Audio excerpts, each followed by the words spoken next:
back. You're watching My Child and I, the program where parents and teachers and the wider community get together to look at how we can better raise our region's children.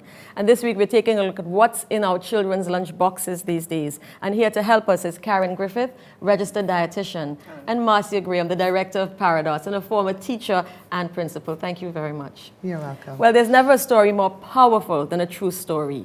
And there are parents who say, but it's very difficult to get our children to eat fruits and vegetables or just to eat very well at a young age. Well, Stephen and Nicole Arlene are doing it, so let's find out how in Dominique's story.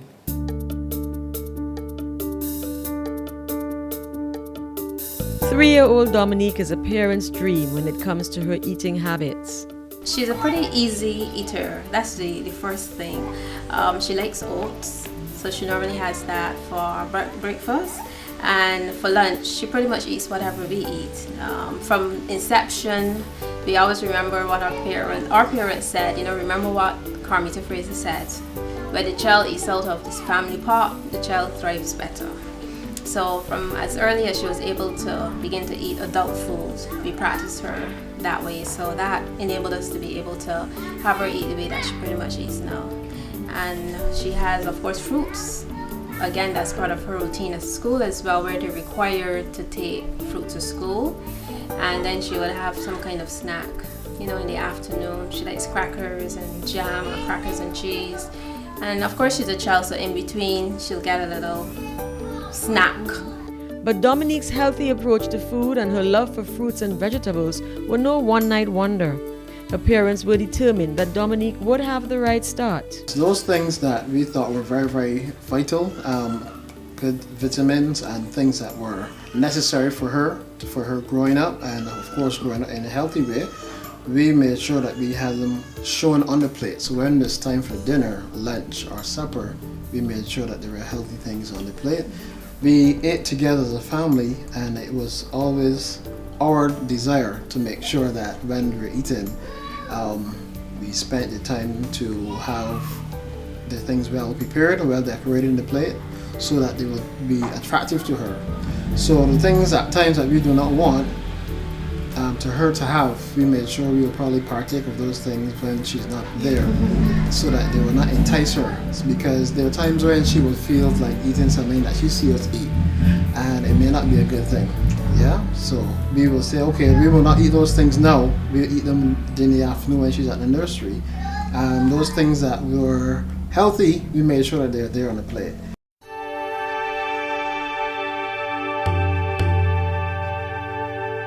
The Arlenes even changed their own eating patterns to ensure that they were positive examples for their daughter. From conception, I would say, because clearly when you're pregnant, there's certain vitamins that the doctor wants you to have. So I for sure am not a lover of spinach at all. So it meant I needed to eat those kind of things. And that translated then after she was born. And even right now, she loves kuku. And I think that's because I ate a lot of it when I was pregnant. So I also influenced her directly in that way. But I would also say that it helped having a structure from her nursery, Paradox, where it was a requirement for you to send fruit for the children, and certainly you had to send a hot meal. Lunch for Paradox children does not include a sandwich. It's not a sandwich, I should say. You're required to bring a hot meal. So that certainly helped to instill the discipline and allowed us to be able to help her to eat in a very healthy way and in a consistent manner. But Stephen and Nicole admit that it wasn't all smooth sailing. There was a time though she didn't like broccoli. She just didn't take to it, you know. But what did you do? Well, I was a little bit more persistent than Mommy. And when I'm preparing her lunch, I'll make sure I put a little piece of broccoli. The aunties also helped because the aunties made sure that they ate their food. So when a little piece of broccoli went in, it was, I think the aunties made her eat it. And then after a while, when we on Sundays when we put the little piece of broccoli on the plate, she will play with it a little bit and then she'll probably just bite it and put it back. But after a period of time, she ate it. Yeah, it was a gradual thing. It wasn't one time, it was gradual.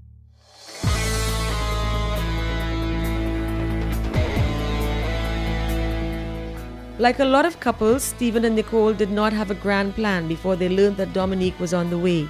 But once they found out that Nicole was pregnant, they made the necessary changes to ensure that their baby had a healthy start. And like many parents today, Stephen and Nicole both work and have busy schedules. But they advise parents that with a little persistence, they can persuade their kids to make the right choice. Start early, from the time your children are infants.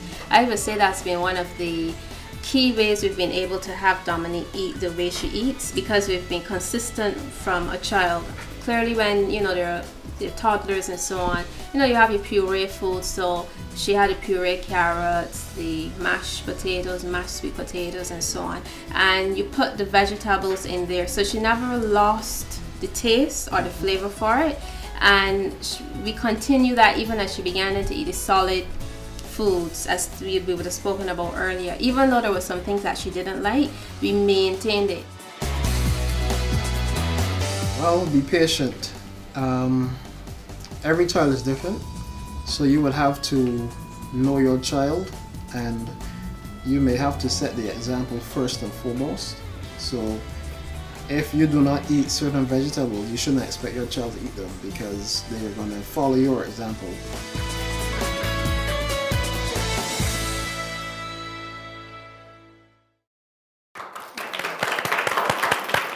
Thank you so much, Stephen, Nicole, and Dominique. Hi, say hi. Welcome. Hi. Thank you.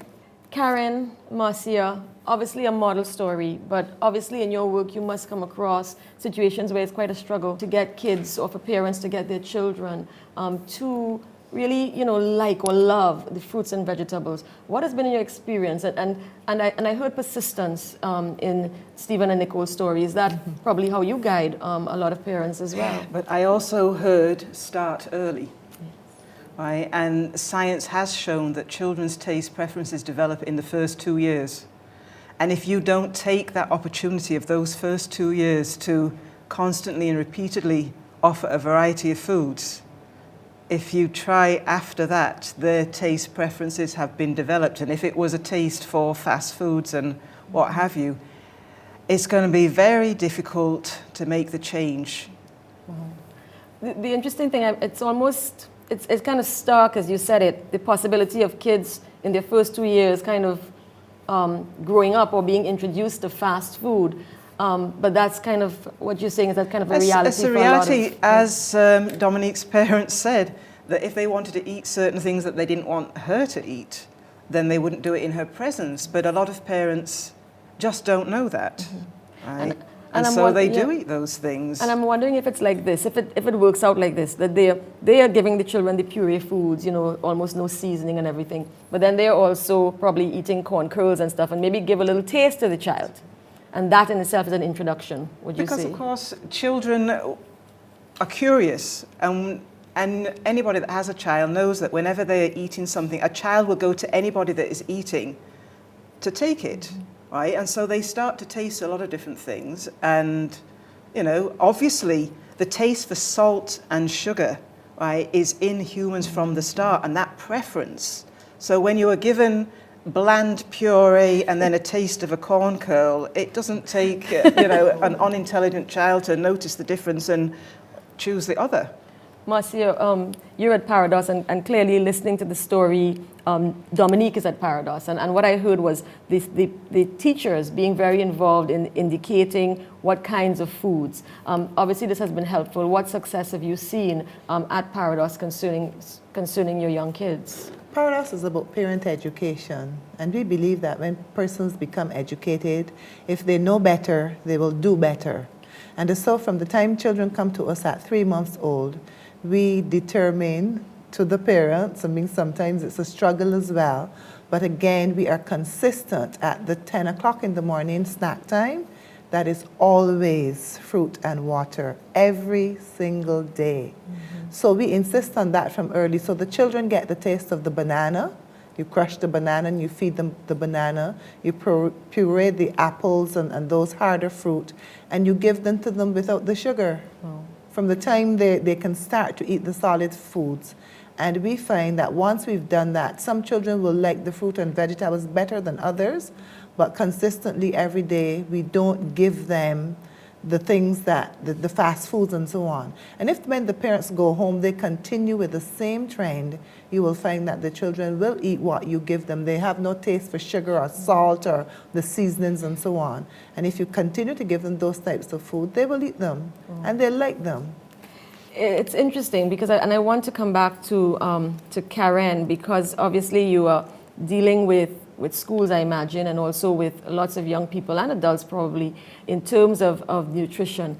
When I hear that a parent or a child would have a snack instead of breakfast, it concerns me. It sounds quite strange. What do you think is probably driving that trend in these times? Well, I think, at least in the Barbados situation, children sometimes have to travel far to school, right? Parents are going to work, and so it's, there's a lot of rush in the mornings to get everybody out on the road early enough, right? And children, like adults, when you're anxious and rushed, you lose your appetite, right? So they don't eat breakfast, so they're given some money to buy something. But of course, what is available to buy, it's the snack things. Marcia, we were discussing that, because when you say it's available, it means that then it's, in a way, it's being sold at the schools. And you were saying, as a principal, you were able to guide that at your school. What you do again is you educate the parents and you say to them, this is how you manage your time.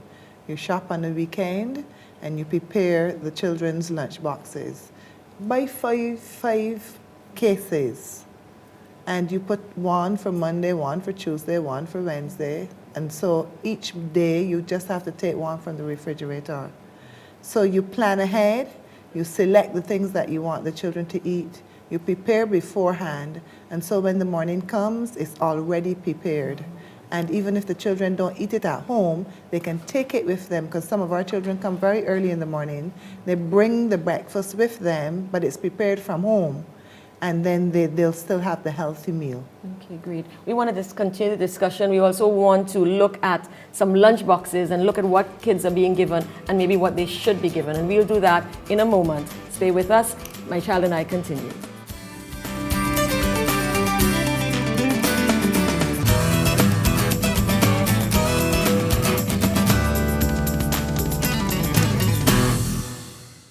What makes G4S the world's leading security solutions provider? For many, it's our unmatched risk management expertise, exclusive access to state-of-the-art security technologies, and our unequaled team of over 500,000 of the best people in the security industry.